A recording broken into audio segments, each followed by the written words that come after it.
Hello and welcome back to Kidocracy at Large. I'm Siddhant Chandra, here every other Saturday to look at current events and collective conditions in the light of kidocracy, which is a call for the rule of minors and minorities. Minors and minorities teach kidocratic education aimed at adults and the majority through movements like BLM, Occupy, Arab Spring, Me Too, Fridays for Future, Every Child Matters. And also through actions taken by individuals like Virginia Giuffre's new court case, civil court case that she has filed against Prince Andrew, the British royal, for abusing her when she was a child. In this case, combating both adult supremacy and majoritarian fascism at once. Kidocratic education aims to integrate the 99% who have been historically divided and ruled by the 1% so that we can control and regulate the 1%. Today, I want to speak about space race, child rape, and the new green Marshall Plan for the Global South. But before that, I want to praise the brave Afghani protesters who have stepped out despite dangerous conditions to protest the new regime, fascist regime of the Taliban. Both minors and minorities are back in the shadow of the priests who decide who goes to school and who goes to work, who lives and who dies. Minorities under threat are women, children, journalists, and the Hazaras, a Shia minority, about 20% of the population, easily recognizable by their racial differences from the majority Sunnis. Last time, I spoke of how the planet as a whole has slipped into the clutches of the patriarchal priests, repurposing Nietzsche's takedown of the Christian priestly class, whom he castigates for anti-science, anti-pleasure, and anti-nature propaganda that we are all still suffering from. I demanded the de-priesting of all patriarchal religions, whether Christian, Muslim, Hindu, Buddhist, or other. And I updated the priestly class to include the currently immensely powerful high priests of tech capitalism. At the pinnacle of the 1%, tech billionaires fully supported by the global neoliberal governments. Billionaires who have been making hay during the pandemic. According to Oxfam, the combined wealth of the world's 10 richest men rose by 540 billion during the pandemic between March 2020 and Jan 2021. Billionaires like Jeff Bezos, Elon Musk, and Richard Branson, who have embarked on a shockingly ill-timed space race, compounding their crimes against the 99%. At the bottom end of which are Dalit children raped and killed in India. How are tech billionaires to blame for what happens to minority children in India, you might ask? Well, let me point out Jeff Bezos' company Amazon winning a Supreme Court battle in India just last month against Mukesh Ambani's company Reliance. India's new neoliberal capitalist-friendly laws, the same laws that the striking farmers are protesting, have placed the Indian billionaire below the global billionaire in the pecking order that descends towards the bottom, populated by migrant laborers, Muslims, farmers, and Dalits. Women and children of these minority groups are at the very bottom, collectively exposed to gender oppression, caste oppression, state oppression and class oppression. Bezos, the richest man on earth, a class oppressor even in the global north, is now digging his claws into India while also conquering space, or suborbital space, as Elon Musk pointed out in a tweet. Bezos has now sued NASA for giving the contract to SpaceX, Elon Musk's SpaceX, to build the spaceship that will take astronauts to the moon, and is offering $2 billion to NASA for the contract. Bezos is well hated, but Musk has been cool-washed by several late-night TV shows and appeals to a huge bunch of people with his attitude to space travel. He thinks it is the greatest adventure ever and earnestly believes that human consciousness should be spread into outer space. This precious human consciousness that has twisted itself into a pretzel, ignoring the obvious horrors of the climate emergency. Of the three, he sounds most like a priest, promoting consciousness over body, spirit over matter. And of course, all three want to win big on space tourism. Branson, Sir Richard Branson, knighted by the English Queen for his services to entrepreneurship, is offering everyone a chance to win a free ride on the Virgin Galactic, saying, open quote, "Now it is your turn to become an astronaut," unquote. A majoritarian thrill for the 1%. Meanwhile, scientists are warning of the emissions of nitrogen oxides through these flights that can deplete the ozone layer, which has been a concern since the 70s. To quote from the European Union Climate Action website, the ozone layer filters out most of the sun's harmful UV radiation and is therefore crucial to life on Earth. Ozone layer depletion causes increased UV radiation levels at the Earth's surface, which increases certain types of skin cancers, eye cataracts, and immune deficiency disorders. UV radiation also affects terrestrial and aquatic ecosystems, altering growth, food chains, and biochemical cycles. Aquatic life, just below the water's surface, the basis of the food chain, is particularly adversely affected by high UV levels.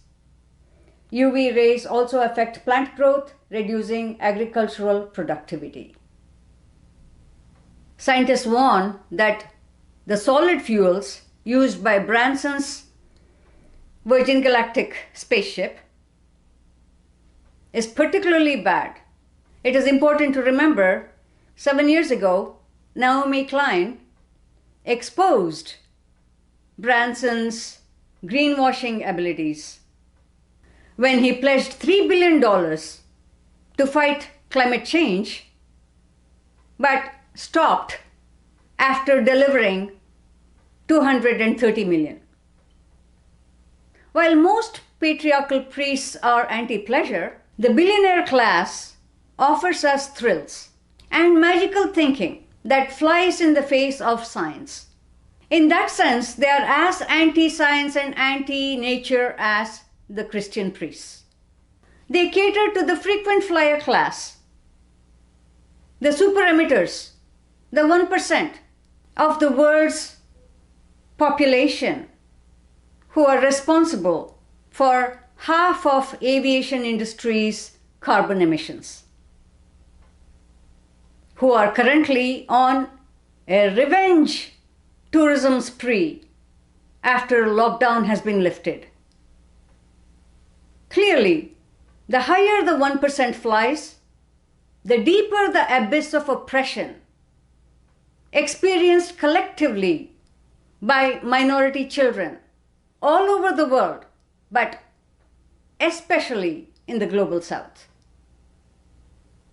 A new report by UNICEF states almost half the world's 2.2 billion children are already at extremely high risk from the impacts of the climate crisis and pollution.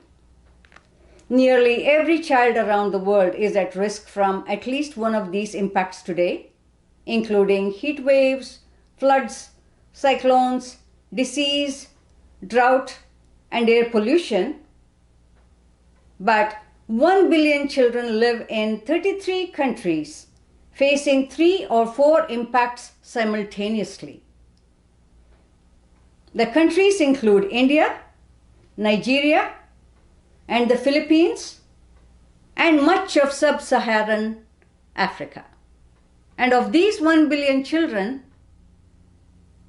a huge number are suffering abuses, including sexual assault, while being trapped at home during the pandemic with male relatives. According to recent crime figures, every 4th victim of rape in India is a child. Disaster capitalism and disaster patriarchy are as thick as thieves. In a recent piece in The Guardian called Disaster Patriarchy: How the Pandemic Has Unleashed a War on Women, the author, formerly called Eve Ensler, explains how the two terms relate. Open quote. Naomi Klein was the first to identify disaster capitalism, when capitalists use a disaster to impose measures they couldn't possibly get away with in normal times, generating more profit for themselves. Disaster patriarchy is a parallel and complementary process where men exploit a crisis to reassert control and dominance and rapidly erase hard-earned women's rights. The term racialized disaster patriarchy was used by Rachel E. Luft in writing about an intersectional model for understanding disaster 10 years after Hurricane Katrina.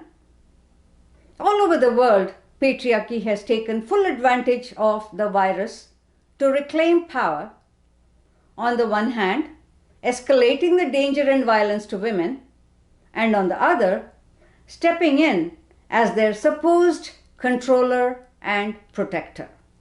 Unquote. The controlling and protecting involves house arrest, as we have seen in Afghanistan. The return of the Taliban is also empowering male supremacist extreme groups everywhere, and particularly in Pakistan, where the Prime Minister himself congratulated the Afghani regime for shaking off the shackles of slavery, quote unquote. Imran Khan, the Prime Minister of Pakistan, blames rape victims for dressing provocatively, even when they're children, and recently sent the Domestic Violence Protection and Prevention Bill 2021, designed to offer protection to women under threat of domestic violence, to the Council of Islamic Ideology for review. The council, made up entirely of men, reviewed the bill and pronounced it un-Islamic and detrimental to the family, the institution of the family. Well, a shocking new video that has gone viral shows a young woman being assaulted by 300 to 400 men while she was making a TikTok video in a park in Lahore. And an 8-year-old boy is in jail for blasphemy for urinating in a madrasa library. The youngest to face a possible death penalty. How worse do things have to get for us to give a damn? I agree with when she concludes, we need a global initiative on the scale of a Marshall Plan or larger to deconstruct and exorcise patriarchy, which is the root of so many other forms of oppression, from imperialism to racism, from transphobia to the denigration of the earth. The Marshall Plan was an American initiative passed in 1948 to give foreign aid to countries of Western Europe that had been destroyed by the Second World War. Our current climate and humanitarian emergency calls for a new green Marshall Plan for the global South to dismantle global fascism firmly anchored in patriarchy, while also rewilding, regreening the global South towards overall planetary health. This should be a long-term commitment with the goal of regreening our planet, and also as an act of reparation towards the people who did not contribute to the climate emergency but are suffering the results,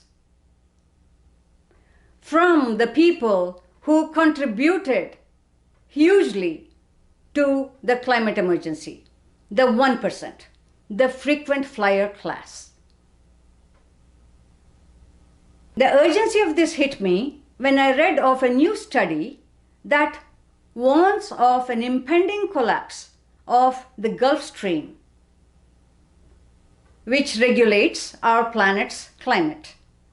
Scientists warn that it is at its slowest pace in the last 1,600 years, and a complete shutdown would have catastrophic consequences around the world, severely disrupting the rains that billions of people depend on for food in India, South America, and West Africa, increasing storms and lowering temperatures in Europe, and pushing up the sea level of the eastern North America. It would also further endanger the Amazon rainforest and Antarctic ice sheets. And it is closely related to carbon emissions. Nicholas Boers from the Potsdam Institute for Climate Impact Research in Germany, who did the research, says it is not known what level of CO2 would trigger the Gulf Stream collapse. Open quote. The only thing to do is to keep emissions as low as possible. The likelihood of this extremely high impact event happening increases with every gram of CO2 that we put into the atmosphere. Unquote. Which definitely means not blowing our carbon budgets on sightseeing tours organized by the three high priests of global capitalism, Bezos, Musk, and Branson. Instead, they need to be taxed to pay for the regreening of the planet through post-national solidarity networks that can sustain all of us, not just the humans, but the whole environment, including 1 million species at the risk of extinction. Because now more than ever, as John Donne said in the 17th century, no man is an island. I would like to conclude with this poem. No man is an island, entire of itself. Every man is a piece of the continent, a part of the main. If a clod be washed away by the sea, Europe is the less, as well as if a promontory were, as well as any manner of thy friends or of thine own were. Any man's death diminishes me, because I am involved in mankind, and therefore never sent to know for whom the bell tolls. It tolls for thee,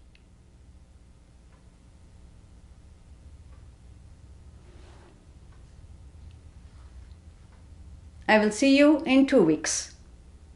Bye.